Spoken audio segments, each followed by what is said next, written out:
Sebelum kamu memutuskan buka toko sembako, kamu harus tahu 3 hal penyebab banyak toko sembako itu bangkrut.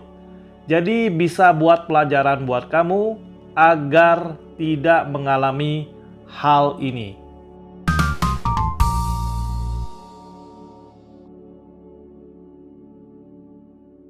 Banyak orang meremehkan atau menilai bahwa buka toko sembako itu gampang. Tinggal siapin tempat, siapin barang dagangan, udah pasti banyak yang beli. Karena ini kan toko kebutuhan sehari-hari. Pasti laku, pasti banyak yang beli. Dulu saya juga berpikiran seperti itu. Tapi setelah buka dan terjun di bisnis sembako, saya baru sadar bahwa buka toko sembako itu tidak semudah yang dipikirkan.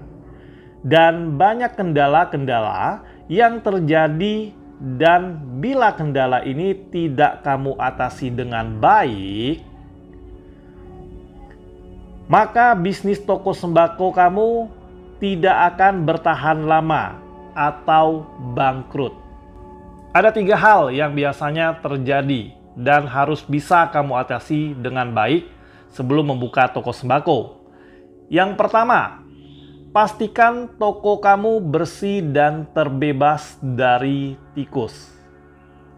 Kondisi bersih dan bebas dari tikus ini sangat penting untuk memastikan barang daganganmu tetap dalam keadaan baik. Menurut pengalaman yang saya alami dulu, ketika buka toko sembako, itu kondisinya banyak tikus.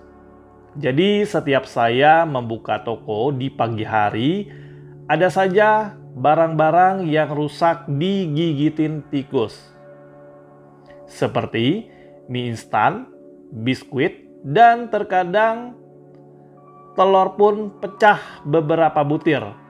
Dan ini terjadi hampir setiap hari.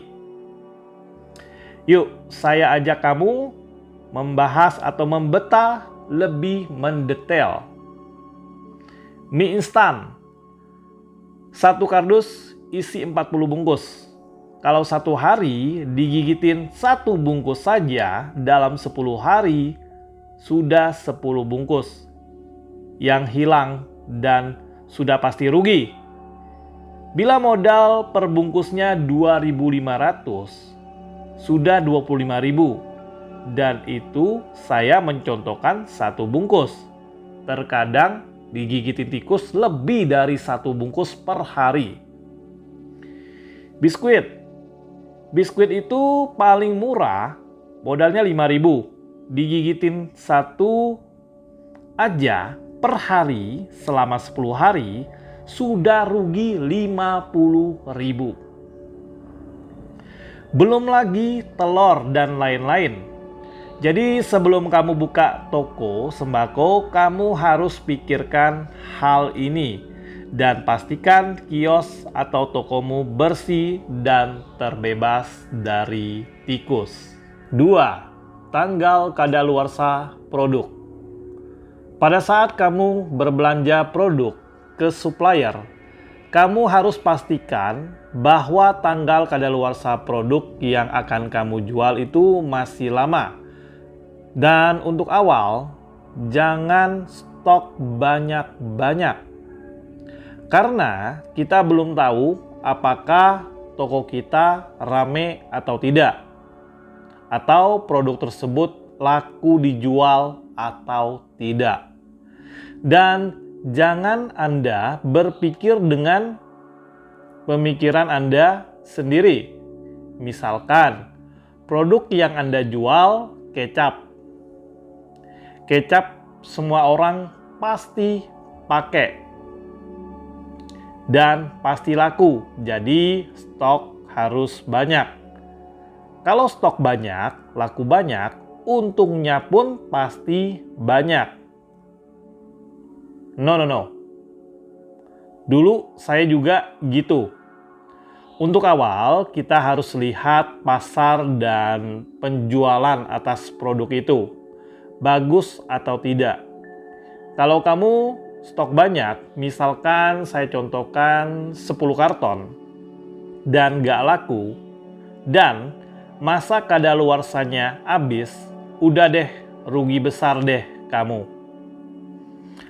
Buang itu produk, udah nggak bisa dijual.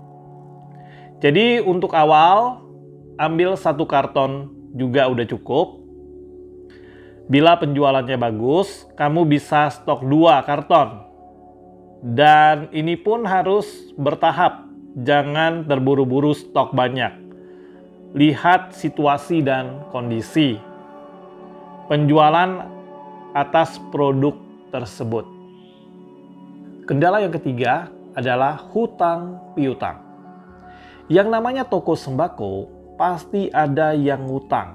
Enggak mungkin enggak. Mungkin di awal kamu bilang enggak boleh ngutang. Tapi pasti ujung-ujungnya pasti ada yang ngutang. Beneran, pasti ada yang ngutang. Nah, hutang inilah yang harus kamu kelola dengan baik. Karena ini mempengaruhi keberlangsungan usaha kamu. Seperti stok jualan kamu. Dan untuk nambah stok kan butuh modal. Ada beberapa tips buat kamu untuk mengelola hutang. Jadi bila ada yang mengutang, ya, bila kamu percaya untuk kasih utang kepada orang tersebut, berikan limit.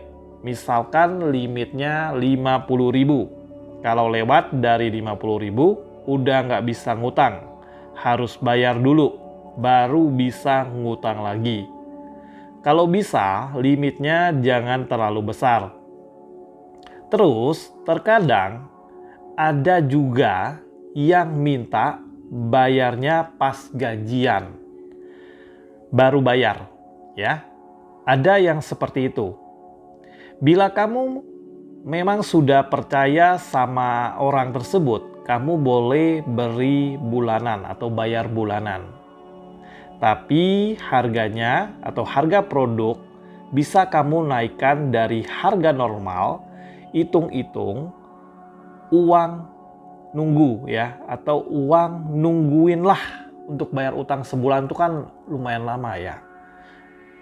Bisa kamu markup harganya 500 ya atau 1000 ya. Kalau enggak pun enggak apa-apa ya. Ini sesuai dengan kebijakan kamu aja.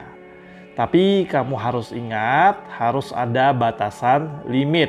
Karena kita tidak tahu keadaan keuangan seseorang. Nah, itulah 3 hal yang bisa membuat toko sembako itu bangkrut bila tidak diatur dengan baik. Jadi, perhatikan 3 hal ini sebelum memutuskan untuk buka toko sembako. Bila ada pertanyaan, tulis aja di kolom komentar. Nanti saya akan jawab pertanyaan kamu lewat video agar mudah kamu mengerti untuk penjelasannya. Sampai bertemu di A Better Life untuk hidup yang lebih baik di episode selanjutnya.